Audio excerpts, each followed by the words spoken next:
మన రక్షకుడైన యేసు ప్రభు వారి శ్రేష్టమైన నామంలో మీ అందరికీ నా హృదయపూర్వకమైన వందనాలు చెల్లిస్తున్నాను. స్నేహితులారా, ఒక ప్రత్యేకమైన లేఖన వాక్య భాగాన్ని మనం ధ్యానించుకుందాం. కీర్తనల గ్రంథం 34వ అధ్యాయం 4వ వచనం. నేను యెహోవా యొద్ద విచారణ చేయగా ఆయన నాకు ఉత్తరం ఇచ్చెను. నాకు కలిగిన భయంలన్నిటిలో నుండి ఆయన నన్ను తప్పించెను. దావీదు యొక్క జీవితాన్ని మనం ధ్యానించినప్పుడు, దావీదు యొక్క జీవితాన్ని మనం పరిశీలన చేసినప్పుడు, ఆయన దేవుని గురించి, దేవుడు తన జీవితంలో చేసినటువంటి ఆశ్చర్యమైన కార్యాన్ని ఇక్కడ తెలియజేస్తున్నాడు.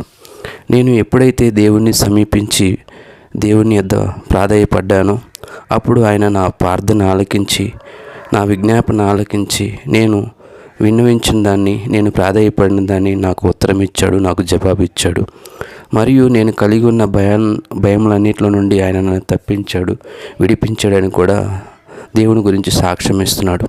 ప్రియమైన వారలారా, దావీదు తన కష్టకాలంలో తన భయములన్నిటిలో దేవుణ్ణి సమీపించి దేవుణ్ణి ప్రాధేయపడినట్లు మనం దావీదు జీవితం ద్వారా తెలుసుకోగలం.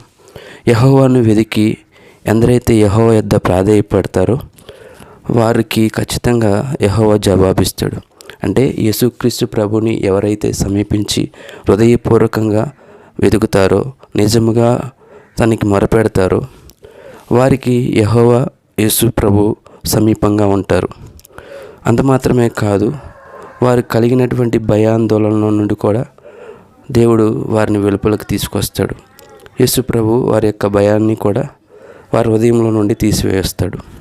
అయితే యాకోబు జీవితాన్ని మనం పరిశీలన చేసినప్పుడు, యాకోబు తన అన్న అయినటువంటి ఏశావుని మోసం చేసి తన ఇంటి నుండి పారిపోతాడు.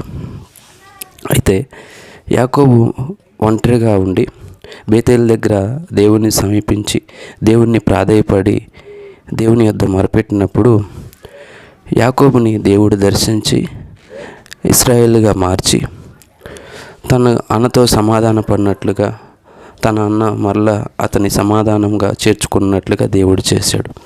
అయితే యాకోబులో ఉన్నటువంటి భయాందోళన అంతటిని దేవుడు తొలగించి యాకోబుకు నెమ్మదిని, సమాధానాన్ని, నిమ్మలతను అనుగ్రహించాడు. దేవుని బిడ్డలారా, దూరంగా యాకోబు ఉన్నప్పుడే తన అన్నతో సమాధాన పడాలి, తన అన్న దగ్గరికి వెళ్ళాలని దేవుని సమీపించి ఒంటరిగా దేవుని యొద్ద బతిమాలుకున్నప్పుడు, దేవుని యొద్ద ప్రాధేయపడినప్పుడు యాకోబు యొక్క విజ్ఞాపనను, యాకోబు యొక్క ప్రార్థనను ప్రభు ఆలకించి యాకోబుకు గొప్ప విడుదల అనుగ్రహించాడు. అయితే యేసు ప్రభు కూడా నిజముగా తన యొద్దకు వచ్చేవారికి, నిజముగా తన యొద్ద విచారణ చేసి మరి తనను ప్రాధేయపడుతున్న వారికి యేసు ప్రభు ఖచ్చితంగా జవాబిస్తాడు. రక్షణ విషయంలోనూ, మరి పరిశుద్ధాత్మ నింపుదల విషయంలోనూ, పరసంబంధమైనటువంటి ఆత్మ నడిపింపు విషయంలోనూ, పరసంబంధమైనటువంటి ఆత్మతో కూడినటువంటి విషయాలను, ఆత్మ సంబంధమైన విషయాలను, దేవుని రాజ్య సంబంధమైనటువంటి విషయాలను మనం దేవుని యొద్ద వెతికినప్పుడు భూ సంబంధమైన వాటిని కూడా ప్రభువు మనకు అనుగ్రహిస్తాడు.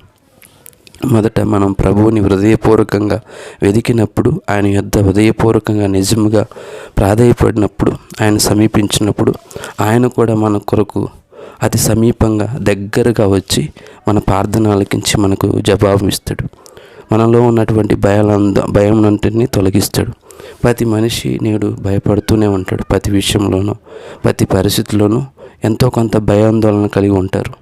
ఏమవుతుందో, ఏం జరుగుతుందో, ఏం సంభవిస్తుందో అని, కొన్ని సంభవించిన వాటి గురించి, సంభవింపబోటు వాటి గురించి, సంభవించి అయిపోయిన వాటి గురించి, వాటి ప్రభావాల గురించి ప్రతి మానవుడు భయపడుతూనే ఉంటాడు. అయితే ప్రభు అయిన యేసు నేడు నీతో చెప్తున్న మాట ఏంటంటే, నువ్వు కలవరపడొద్దు, నీ హృదయాన్ని కలవరపడనియొద్దు.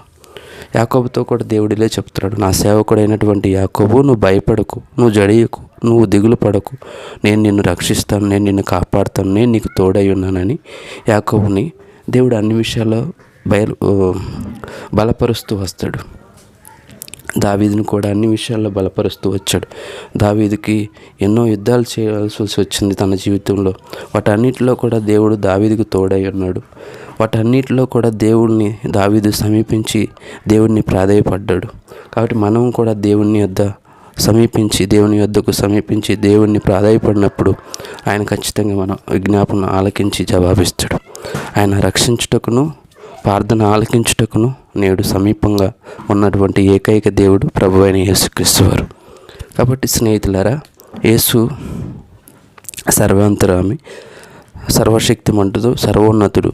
ప్రతి స్థలములో కూడా ప్రతి చోట కూడా ఒకే రీతిగా కూడా ఉండగలిగినటువంటి గొప్ప దేవుడు, అదృశ్యుడు, శక్తిమంతుడు, బలవంతుడు, మితిలేని కనికరము దయాదాక్షిణ్యం కలిగినవాడు, తన భక్తుల్ని ఎన్నడూ కూడా విడనాడినటువంటి గొప్ప దేవుడు యేసు ప్రభువు. కనుక ఆయన్ని సమీపించాలని, ఆయన కూడా మీకు సమీపంగా ఉన్నాడని, దగ్గరగా ఉన్నాడని గుర్తెరిగి హృదయపూర్వకంగా ఆయన సన్నిధిలో మీరు మీ హృదయ భారాన్ని కుమ్మరించుకొని, మీ హృదయాన్ని తేలిక చేసుకొని, మీరు కలిగిన భయాందోళన నుండి, కలిగిన సమస్తమైనటువంటి భయముల నుండి విడిపించబడాలని ప్రేమతో కోరుకుంటూ మీ సహోదరుడు రాజు. Thank you.